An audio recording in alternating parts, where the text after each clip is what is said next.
Hello, everyone. Today we have Babis who will be talking about Reckle trees. So you can ask questions at the end of the presentation. So feel free to start when you want. Okay. Thank you, Vivian. I'm very happy to be here. Thank you for the invitation.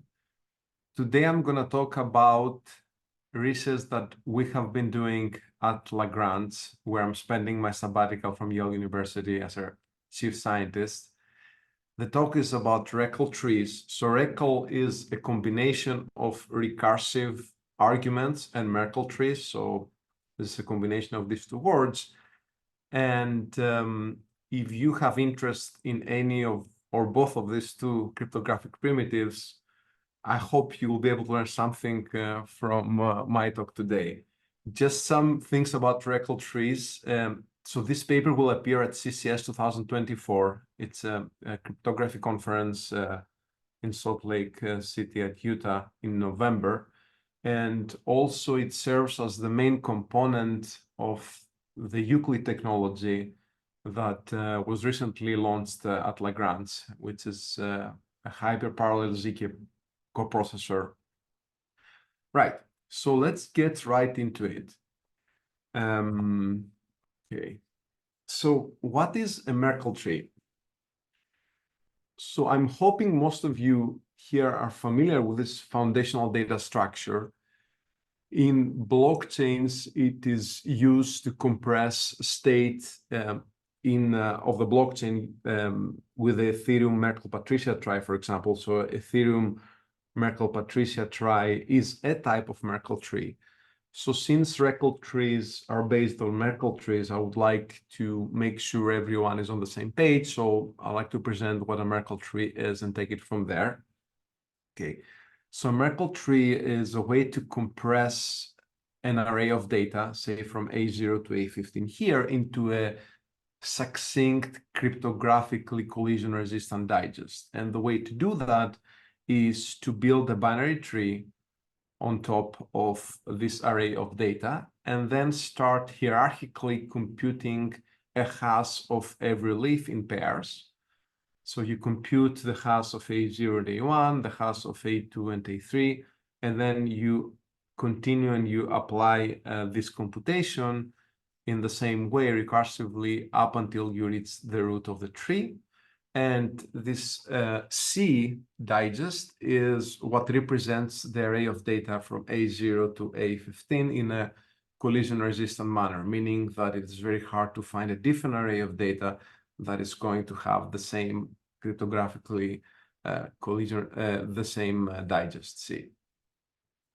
Okay, why MerKLE trees are interesting? One of the main applications of MerKLE trees is this notion of a membership proof.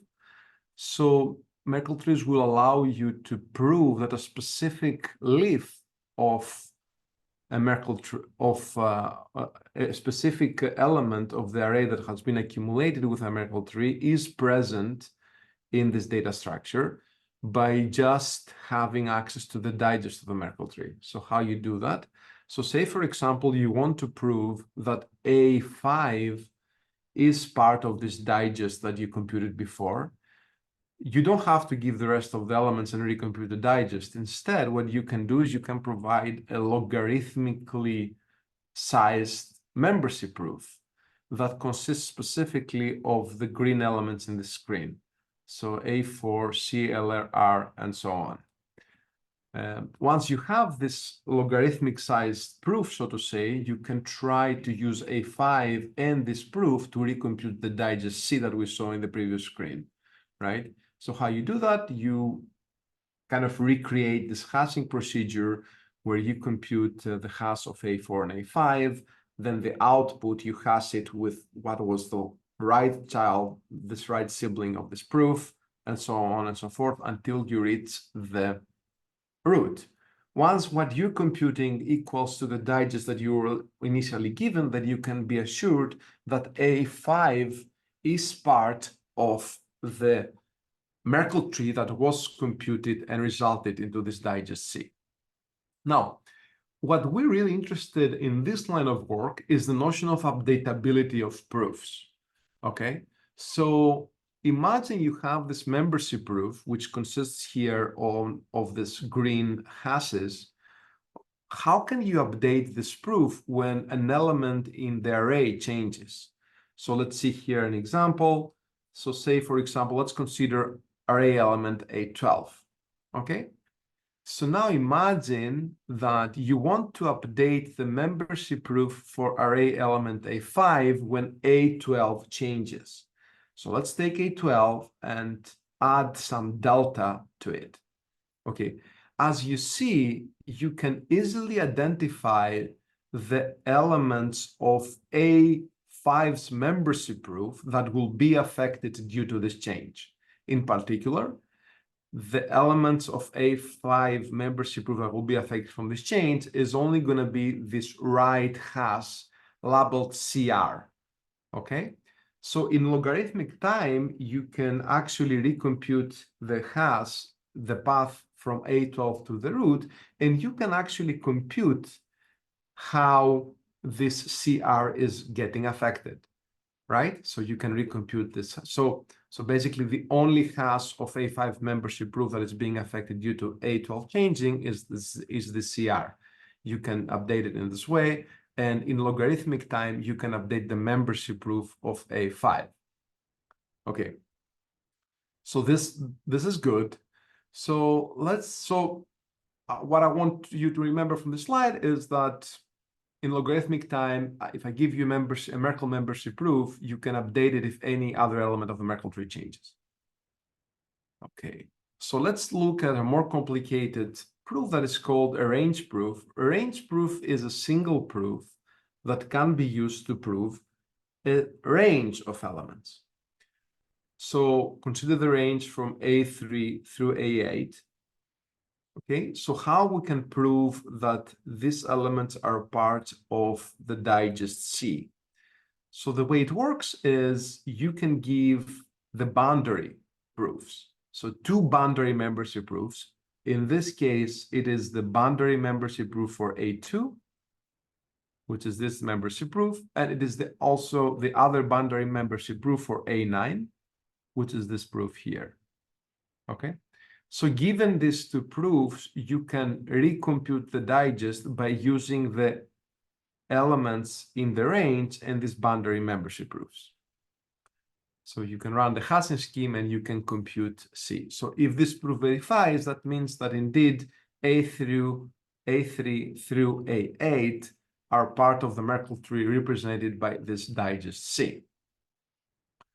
Okay. So again, now this talk is going to be about updates.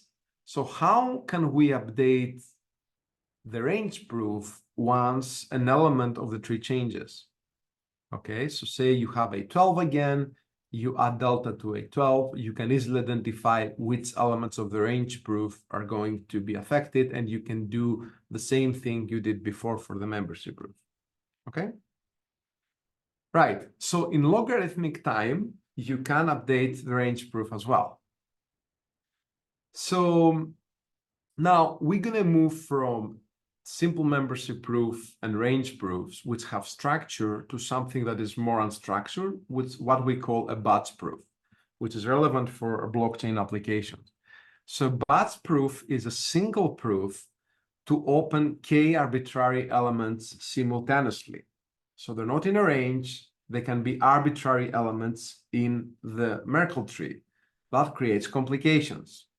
So of course, you can provide a batch proof by providing individual membership proofs of every element in the batch, but this is going to be a large batch proof. If you have k elements you want to prove, log𝑛 size the membership proof, it's k times log𝑛. We don't want to do that. We want to have a batch proof that is independent of the size of the elements that are included in the batch proof. And the contribution of this work is to provide a batch proof that can also be updated efficiently. You see, the same algorithms that apply in range proof and membership proof for updates completely break down when you try to update succinct batch proofs.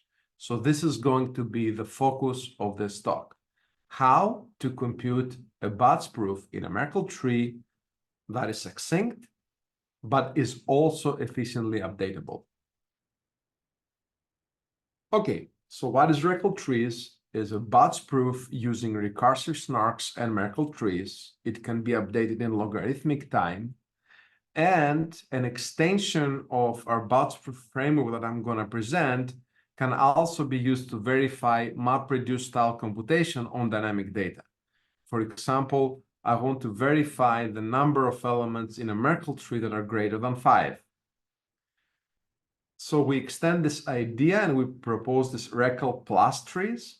And with this Reckle plus trees, we can support very interesting applications, our dynamic aggregate BLS key and dynamic digest translations that I'm going to talk about in this talk later.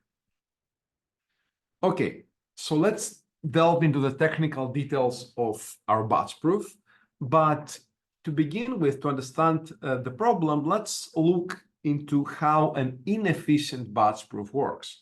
Like I said, if you have a BATS of elements A2, A4, A5, and A15, an inefficient BATS proof can be just provide the individual membership proofs of all these elements.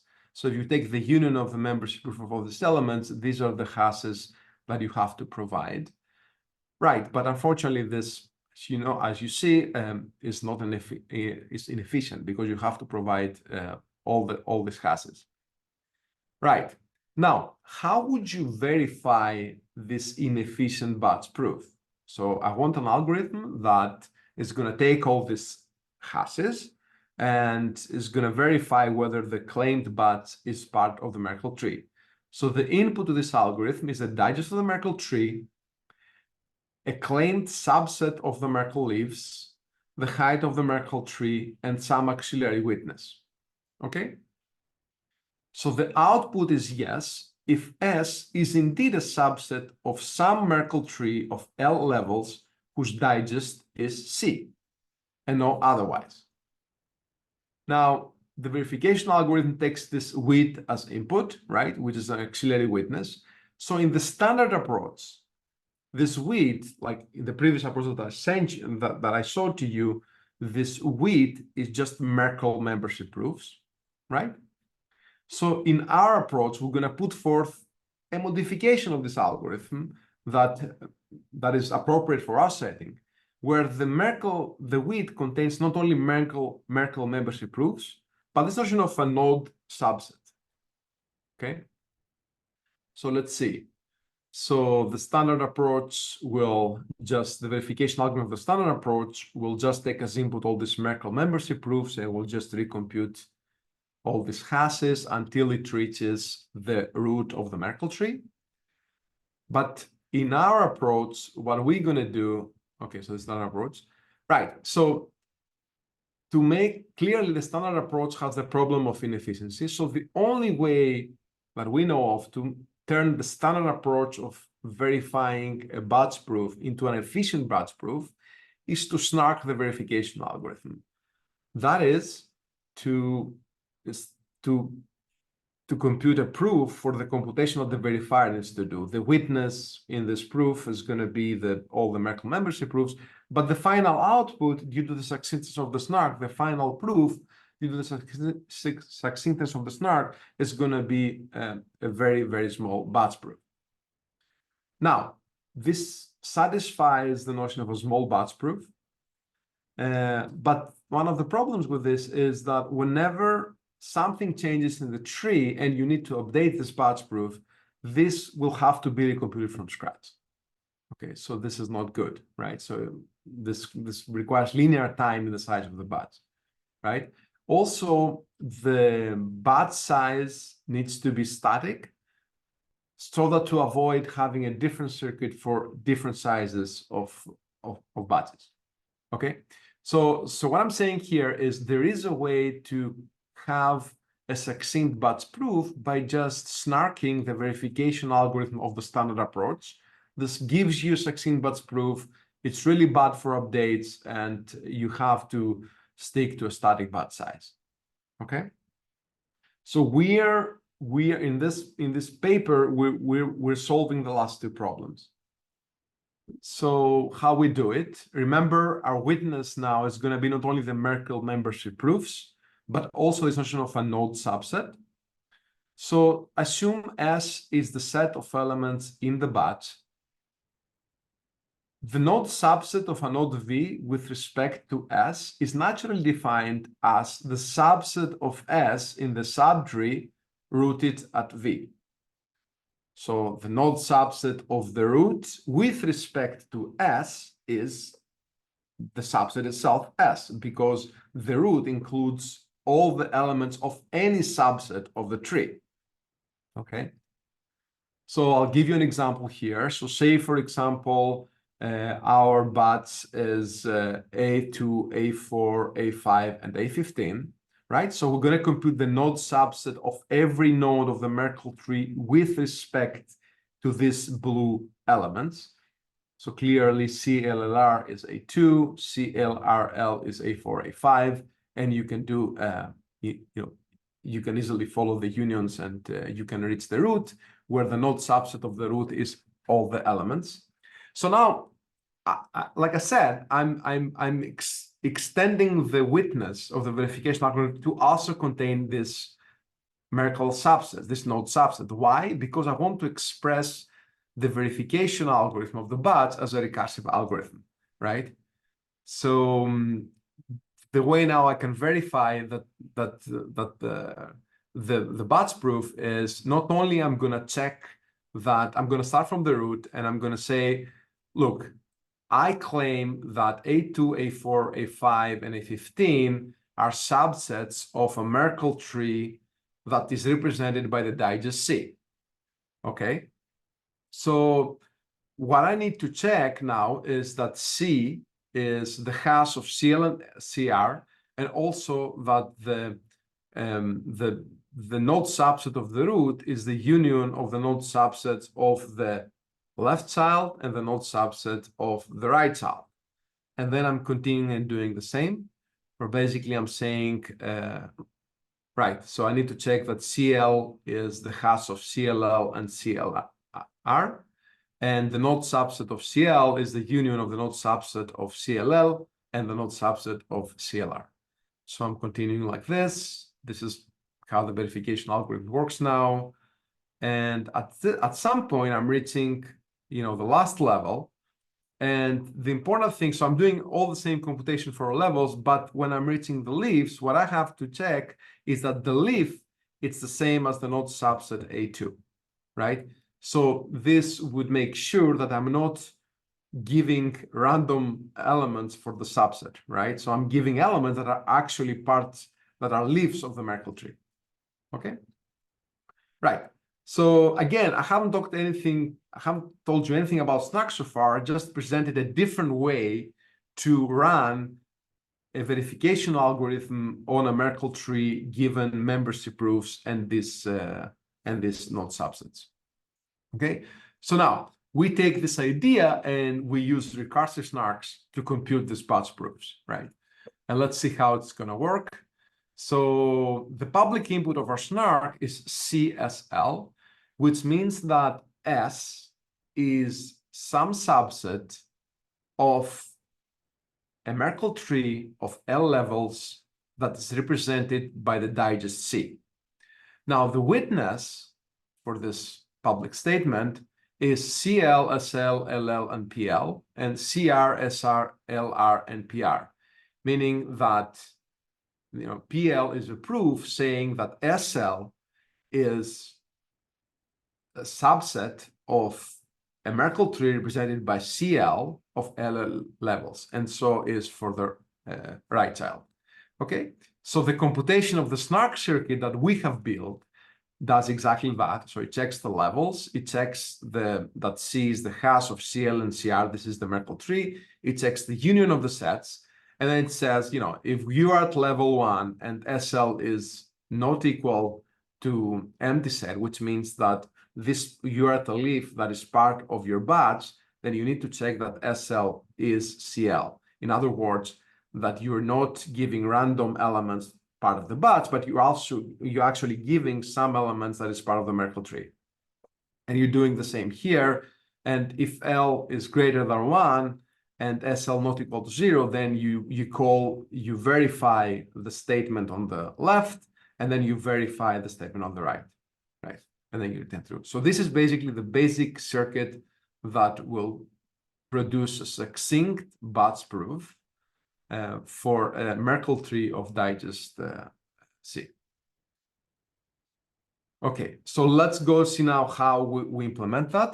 Okay, so we're gonna start from the bottom, and we're gonna start computing these proofs for the first level. Once these are computed, computing a proof for the second level, then for the third level, and finally I'm computing the proof P at the root level. Now, one interesting thing about this is, as I have shown here, these proofs can be computed naturally in parallel in a distributed fashion. So at the first level, you can go ahead and in a distributed fashion, assign the one little subtree to one worker, one little subtree to another worker. All of these workers can run in parallel. Once they complete, they push their proofs to the next level that is being used. All these proofs are being used to compute the proofs in parallel at the next level, and then the next level. So in theory, we can compute this buts proof in logarithmic time, assuming we have a lot of parallelism, right? And this is something that we're doing a lot in our distributed architecture at Lagrange.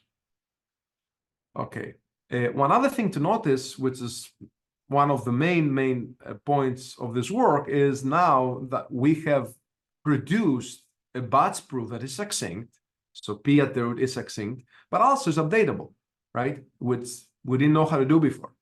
So for example, now, if you go and change A5 to A5 plus delta, not everything needs to be recomputed. For example, the right subtree doesn't need to be recomputed at all. What you need to do is just update the proofs, the recursive snark proofs, PLRL, PLR, PL, and then recompute finally the proof at the root pi. Okay, so all the right subtree is not touched. Due to this, the computation to update this buts proof is logarithmic. So not only this is a highly parallel computation, it's also updatable. Okay. So now some optimizations we do, we're using set accumulation instead of node subsets, right? We want to have fixed size circuits, so we cannot afford having actual sets going into the circuit. So we represent the sets as set accumulation. And in particular, we have come up with a specific hash-based set accumulation for efficiency, which we call canonical hashing. Okay. So how do we take now this idea and we push it forward for more complicated types of computation? So we're going to show how we can support MapReduce computation with Reckle plus trees. So what happens is we still have a MerKLE tree, but say, for example, we want to prove a statement of the type, this is the output of a MapReduce computation on a MerKLE tree whose digest is C. So what we can do is we can extend the circuits, the recursive circuits that we have, with some logic that is representing the map and the reduced computation that will come alongside the hashing that proves membership in the tree. And we have map, again, executing at the base level. And then you have reduce executing at the intermediate levels, right? And then we can have this proof that this is the output of the MapReduce computation, of a fixed MapReduce computation. Now, we will show two applications of this MapReduce framework. One is this notion of aggregated PLS public keys. So say you have the public keys of n validators that are stored in a smart contract. And the goal is to calculate the aggregate public key of a subset of validators S. right? And this subset test can change across blocks, and this is useful in emerging real-world systems. Now, the public statement that we want to prove is that APK is the aggregated BLS public key of T public keys that belong to some MerKLE tree of N public keys whose root MerKLE digest is C. So you have a MerKLE tree on top of all the public keys, and you want to prove that if I give you a BLS public key, this represents a subset of this, some subset of this public keys at the leaves, in particular, a T-size subset, okay? And of course, as signers and nodes are coming in and out, you want to be able to keep this proof updated, right? So how would you update this proof without having to recompute? Say, for example, one node leaves, and you want to prove that now this is an aggregated public key of T minus one public key. So how can you efficiently update this proof without having to recompute it from scratch? So this is something that Reckle plus trees can do. The idea is, again, you hash the tree, so you have this MerKLE tree of public keys, and then you basically have a map computation that picks a certain subset, and the reduced computation, what it does is just multiplying, you know, the children public keys and adding their counters, right? So here counter stays the same because we haven't included G to this SK3 in the subset. And you continue like this, you output a proof. Again, counter stays the same because there's nothing else in this left subtree. You have a proof here, and then finally you have the proof that G, SK2, SK4, SK5 is the aggregate public keys is the aggregate of three public keys that are part of the MerKLE tree that are represented by this digest C. Okay. And of course, all the properties that we talked about, batch proofs hold here. The proof is succinct. It's highly parallel, can be computed in parallel time, very fast, and it is easily updatable. Okay. Another application that we investigated is this notion of digest translation. So imagine you have n values in a vector, and we have a MerKLE digest that can be computed with an expensive hash function for snarks out of 56, and a MerKLE digest that is computed with H2, a Poseidon hash, which is cheaper. So you want to have a proof that H1 and H2 are hashes of the same set of elements, but with different hash functions, right? Why you want to have that? Typically, you know, Ethereum, MerKLE Patricia tries do not use the Poseidon hash function, which is good for snarks. So if you try to run something on the hashing scheme of MPTs, it is quite expensive. So sometimes it might be useful to have a mapping of the data structures from Keccak or SHA-256 to Poseidon so that you can execute queries faster on the Poseidon hash data. Okay, so, but you need this proof of consistency, right? So you need to make sure that you're computing the on the same data that is represented by some other hash, right? So again, this can be done with this notion of MapReduce, and is easily updatable and computed in a highly parallel fashion. So again, the public statement we're proving is that MerKLE digest C and C2 computed using hash function H1 and H2 respectively corresponds to the same n values. All right. So here it's similar to adjust the batch proof actually to this application, because what you need to do is, instead of computing just a single hash, now you compute two hashes, and you end up in the end in the root with two hashes. Okay. Great. Okay, so I'm going to show you some preliminary evaluation. So we did this implementation with Plonky 2. We chose Plonky 2 because this is one of the fastest recursive snark-proof systems that exist, that are open source right now. So the distribution of Reckle trees led to from 3x to 270x faster than the standard Reckle trees. So we have like building a distributed architecture for doing this proof computations. Some concrete numbers, the proof size is 112 kilobytes, the BATS proof size. And I'm going to give you some numbers now for N is the size of the MerKLE tree, and S is the size of the BATS we're trying to prove. So aggregation time is 123 seconds. For these numbers, this is a little bit better than hyperproofs and just growth 16 MerKLE tree, just a standard approach for computing a BATS proof. So verification is very, very fast. It's 18.2 milliseconds. This is up to 1000x improvement, right? And the update of a single proof is 16 seconds, approximately a little less than a second per level we spend. So this is from 11 to 15x compared to just, recomputing a whole BATS proof from scratch using approaches like hyperproofs or MerKLE. Okay, so some results about RECle plus trees. So one of the things that we observed in this digest translation and BLS aggregation baselines, we're trying to implement them with a monolithic circuit. We will quickly run out of memory. I mean, we had many memory issues. So for digest translation, for number of leaves 2 to the 21, we have Ketchak and Poseidon. We have an estimation of being 200x faster, and the updates are 12x faster.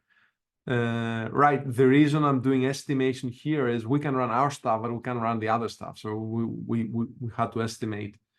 And for BLS key aggregation, the updates were around 6 times better. And we were a little faster for large BATS sizes. So, I mean, the aggregation there was a little bit slower, but what ends up happening is as you increase the size, you run off memory in the other approaches, and we become a little better. But of course, you have the benefit of being able to update this, which is the main thing here, right? That you're able to update this proof for BLS aggregation. Right. So, okay, yeah, I think that's it. Everything is open source. RECle trees is open source. You can go and download the code, and the paper is also out, right? And yeah, super excited about this work. Thank you very much. Thank you. Thank you for the great presentation. So I will let people talk. So feel free to ask questions. Everyone can ask questions. Can write in the chat or can unmute themselves and ask questions.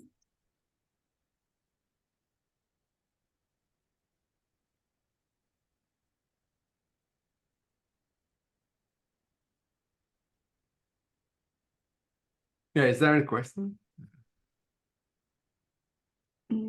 Not for now, but yeah, let's wait a bit.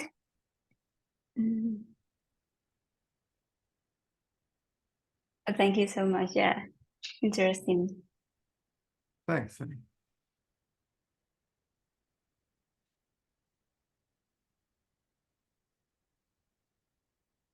Okay. Yeah, if there are no questions, yeah, we can wrap it up. And yeah, there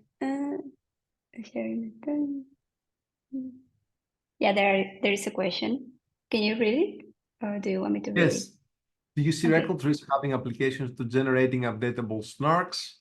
Yes, actually, in the RECle trees paper, we give an informal definition of what we believe should be called updatable snark, and we have some initial ideas of how to take this technology and use the fundamental primitives to build a snark that is updatable in the general sense. I mean, so whenever you change a little bit, a small part of the witness, you can update the proof or the public statement without having to run the prover from scratch.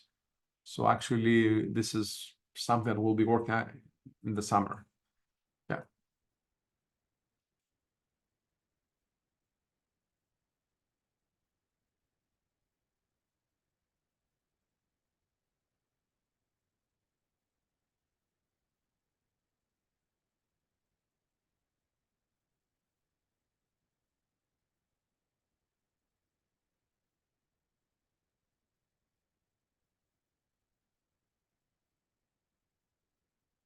I don't think I can hear Thank you you there.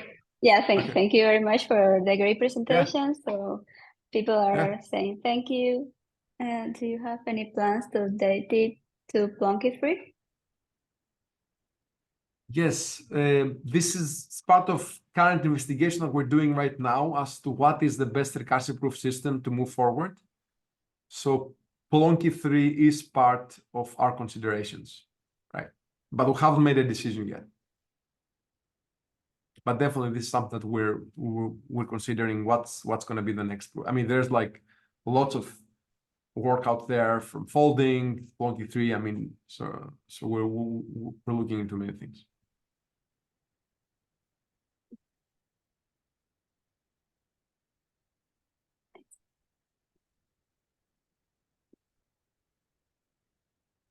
Yeah. Do you think Right. some? Yes, actually, we do have at Lagrange. We have investigated that. They can be implemented with folding schemes. There are some challenges.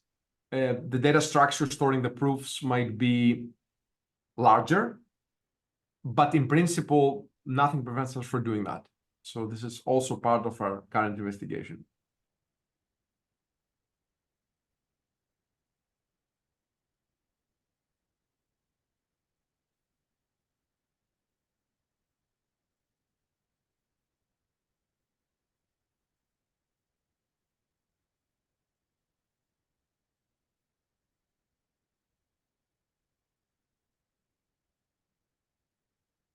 Great. Yeah, I think there are no more questions now.